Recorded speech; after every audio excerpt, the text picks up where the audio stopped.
مختار کو جن چند مواقعوں پر بہت ہی زیادہ جوش آیا، جوش میں ہر وقت تھے، جذبات میں ہر وقت تھے، لیکن جب بہت ہی زیادہ جوش آیا اس میں ابن زیاد اور شمر کے درمیان ایک آدمی اور وہ ہے قاضی شرح۔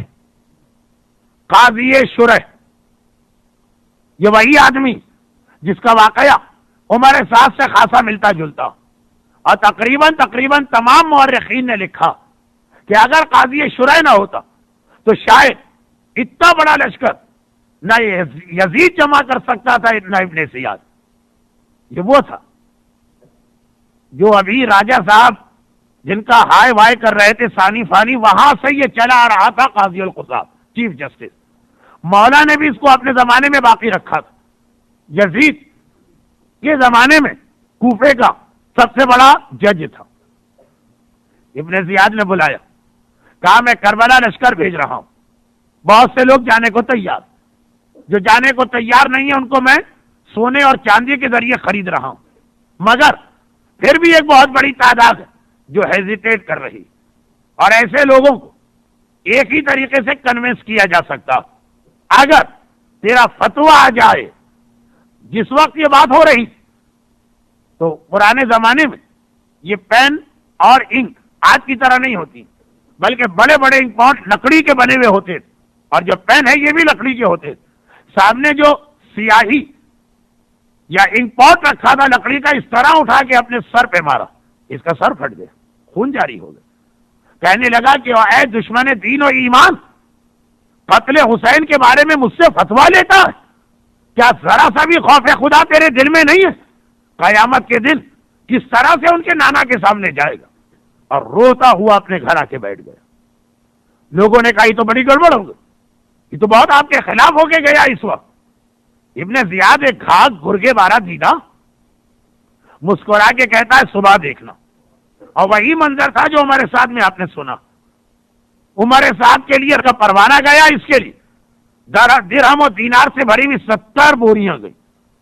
اگلا دن وہی دربار، وہی درباری، یہی قاضی شرح ایک مرتبہ سامنے آ کے کہتا کیا ابن زیاد، میں نے ساری رات اس مسئلے پہ غور کیا اور قرآن سے، حدیثوں سے اور دیگر ذرائع سے دلیلیں جمع کی، اور ان دلیلوں کو پڑھنے اور غور کرنے کے بعد میں اس نتیجے پہ پہنچا ہوں کہ خرج الحسین عن حدہ فوجب قتلہ بسیف جدہ، حسین اپنی حد سے نکل گئے اس لیے ان کا قتل واجب ہے، ان کے ہی نانا کی تلوار کے ذریعے سے واجب القتل ہوگا۔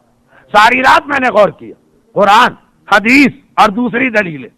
ابن زیاد ایک پاپی گھاٹ گھاٹ کا پانی پیے ہوئے مسکرا کے کہتا، اور ان دوسری دلیلوں میں وہ بھی ہوں گی جو میں نے رات کو بھجوائی تھی۔ کہا ہاں وہ دلیلیں بھی شامل تھیں، وہ دلیلیں بھی شامل تھیں۔ اب یہ کوڈ ورڈ ہے جو دونوں کے درمیان بات چیت ہو رہی۔ یہ قاضی شرح اس فتوے کی وجہ سے آدھا لشکر تیار ہوا تھا، ورنہ قتل حسین سے ہر آدمی گھبرا رہا تھا۔ اور کربلا میں بھی آپ دیکھیں گے کہ آخری وقت تک امام مظلوم کے قریب جانے کو کوئی راضی نہیں ہو رہا تھا، یہ پکڑ کے لایا گیا۔ اور یہ وہ کیٹیگری ہے جس نے اسلام کو یزیدیت سے زیادہ نقصان پہنچایا۔ کون سی کیٹیگری؟ درباری ملا، درباری علماء جو حکمران کے چشم و ابرو کے محتاج ہوتے ہیں، اور جیسا وہ کہتا ویسا فتویٰ تیار ہوتا۔ 28 کو عید چاہیے تو یہ 28 کو چاند نکال دیتے ہیں، 27 کو عید چاہیے تو یہ 27 کو چاند دکھا دیتے ہیں۔ کچھ لوگوں کی عید خراب نہ ہو جائے ویک ڈے میں تو یہ ویکینڈ کو عید کر دیتے ہیں۔ جیسا فتویٰ چاہیے ویسا فتویٰ ان کی فیکٹری میں تیار ہوتا۔ یہ میرا نہیں، اس امام معصوم کا جملہ جس کی کل شہادت گزر چکی، اس کا یہ جملہ ہے کہ لشکر یزید نے اتنا اسلام کو نقصان نہیں پہنچایا جتنا نقصان اس عالم بے عمل نے پہنچایا جو دولت دنیا کی خاطر دین کو بیچ رہا۔ راوی نے ریزن بھی پوچھا امام سے، لاجک، مولا یہ آپ کیسے کہہ رہے؟ کہا لشکر یزید کا زیادہ سے زیادہ نقصان کیا تھا؟ بہت بڑا نقصان تھا، لیکن اس نے ہماری جانیں لی، یہ تو ہمارے ماننے والوں کا ایمان لے کے چلا جاتا، انہیں ایمان سے محروم کر دیتا۔ یزید آئے گا تو ہمارا کیا نقصان کرے گا؟ ہمیں قتل کر دے گا، ہمارے بیٹوں کو قتل کر دے گا، جان ہی لے گا نا، اولاد ہی لے گا نا۔ مگر ایک درباری ملا، مگر ایک بے عمل عالم، مگر ایک عالم سو جس کے لیے رسول نے کہا بھوکا بھیڑیا بکریوں کے گلے کو اتنا نقصان نہیں پہنچاتا جتنا ایک بے عمل عالم ہمارے ماننے والوں کو پہنچاتا. چنانچہ مختار نے کہا کہ قاضی شرح وہ گھبرا کے کہتا میں نے تو کچھ نہیں کیا، نہ میں نے کوئی تلوار چلائی، نہ کوئی نیزہ اٹھایا، نہ کبھی کمان پکڑی، نہ میں لشکر یزید میں گیا. کہا جتنے گئے ان سب کا مشترکہ جرم ٹوٹل ان کے مظالم جمع کرو، اس کا ذمہ دار تو. چنانچہ قاضی شرح کو بھی، اگرچہ واقعہ اس کا بھی انٹرسٹنگ ہے لیکن وقت نماز اب خاصا تیزی سے بھاگ رہا ہے، بات کو ابھی بہت دور تک لے جانا.